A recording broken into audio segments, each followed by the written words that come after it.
Hey everybody, I'm Jonathan Farrell. And I'm Daniel Garcia. And we're the Two Mortgage Guys team. Today we're coming at you from Bean Coffee Roasters in Wildemar, California. We have an awesome guest, Mr. Derrick Blanchette from Trilogy Financial Services. Hope you guys find some value in this episode. Thank you very much for listening. Derrick, thank you so much for joining us today. Hey man, happy to have you. Really excited to have you on board. I've known Derrick for a long time, an awesome power partner. Always helps our clients with all of our financial advisor needs. So, thanks for coming, Derrick. Thanks for having me. Happy to be here. So, Derrick, I kind of want to get the audience to know a little bit about who you are personally. So, just kind of tell us like where you grew up, a little bit about your hobbies, who you are. I'll give you the little elevator speech of the Derrick biography. Born and raised in Corona. Went to college in Loyola Marymount, which I enjoyed very much. Lived 4 years out there by the beach and realized pretty quickly that no matter what I was doing, it's going to be pretty hard to buy a house out there. Yep. So fate brought me back to Corona and landed me a career opportunity in the financial service industry at Trilogy Financial, and I haven't been happier. Perfect. And how long have you been with Trilogy?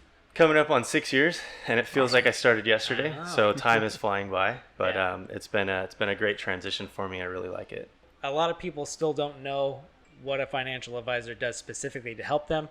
If you can kind of just go into what it is that you do to help your clients out specifically. Sure. Kind of generally speaking, I was in a lot of careers where I was doing a lot of transactional type business, and one of the things that drew me to Trilogy is you're really growing with your clients. So what I mean by that is there's really two types of financial advisors. There's the investment manager that's kind of out there gathering assets and making recommendations all the time. Mm-hmm.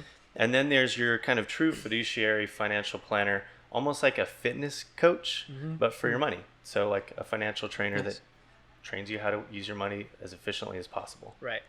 And so like for your clients, because I know that, we've been talking back and forth with a couple of different clients. We try and send each other reciprocal business. And I think that that's really important too for growing your business and also my business. What sort of programs do you specifically offer to help your clients as much as possible? Good question. And that goes kind of in line with what I was saying before about comprehensive financial planning.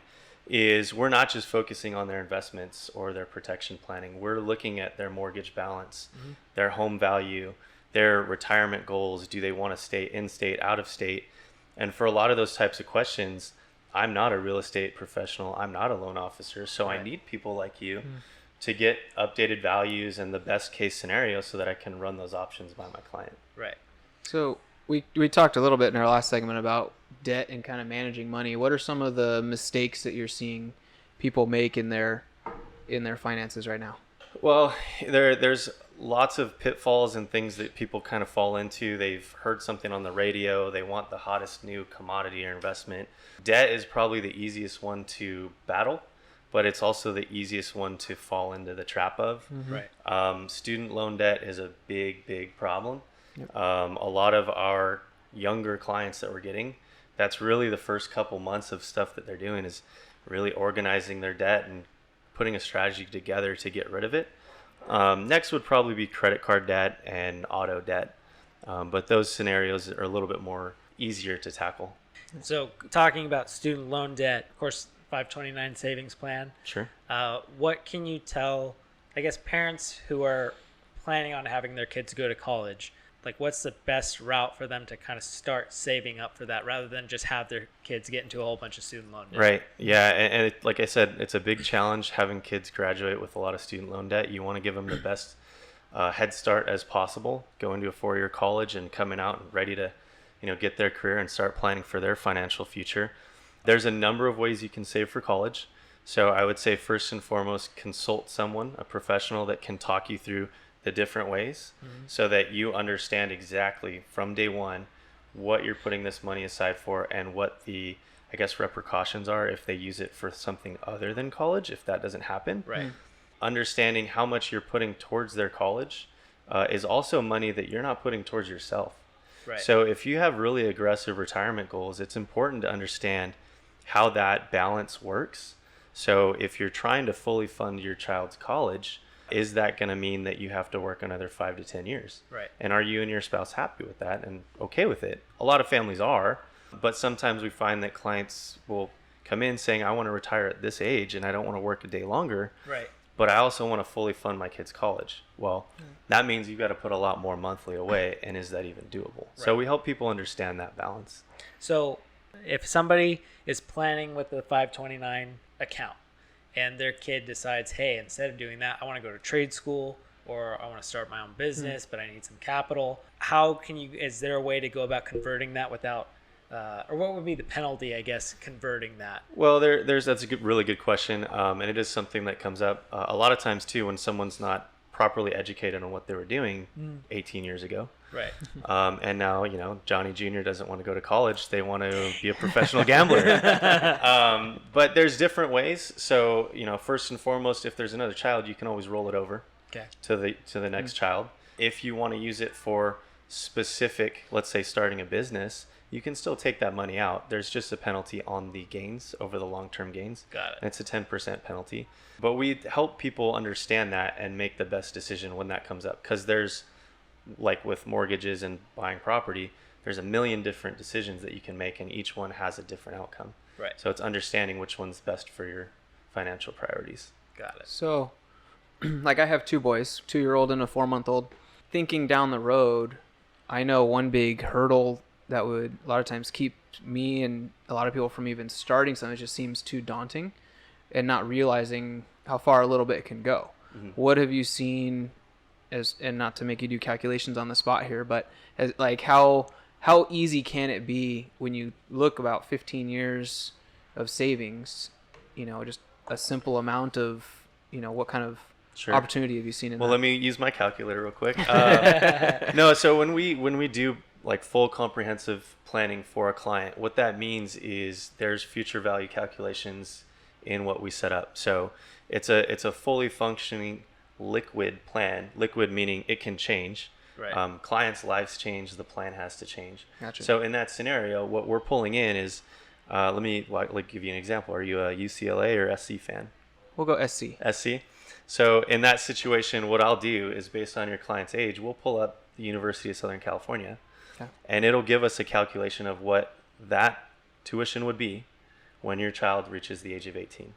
So the inflation on college tuition changes. It's pretty high right now. Essentially what we figure out is what are you able to put away monthly and have it invested, depending on what your risk tolerance is, probably a 6 to 8% annual rate of return is average. Okay. And then we could tell you if you're putting in $1,000 a month, here's how much that future value calculation would be. And here's how much of a percentage you could fund your child's college. Gotcha. So a lot of times it's just putting that into a visual perspective for our clients where they can understand, oh, gee, well, if I put $1,000 a month into this account for both my children, that means I'm 50% of the way there funding their college. Can I find another $1,000 a month, or is that okay? And we can have them, take out a student loan for the rest. Gotcha. Good. Simple. So going in between the difference of IRAs, I know that's kind of been my biggest question is, what sort of IRA I should be utilizing. Of course, I know that there's Roth and a couple of other things. So what specifically for somebody who's commission based with fluctuations in their income, if you're not making salary, if you are just using straight commission, what would you kind of advise someone like myself who has some really highs and lows with different sorts of income?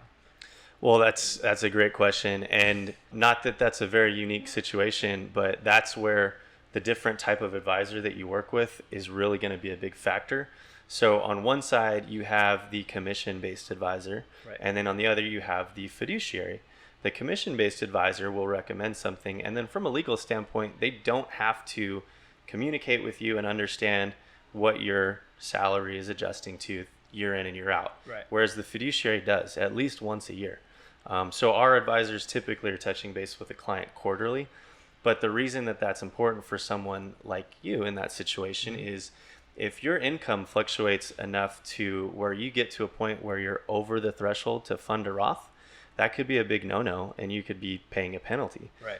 Not drastic, but something that could be easily avoided if you're having a normal conversation with a financial advisor. Right. The first question you asked, the types of IRAs, again, consult with a professional. These aren't things that are taught in everyday education, high school, college even. Right. I thought I Sadly. had a pretty good education, and I knew nothing about this coming out of college. So, Something needs to change. right.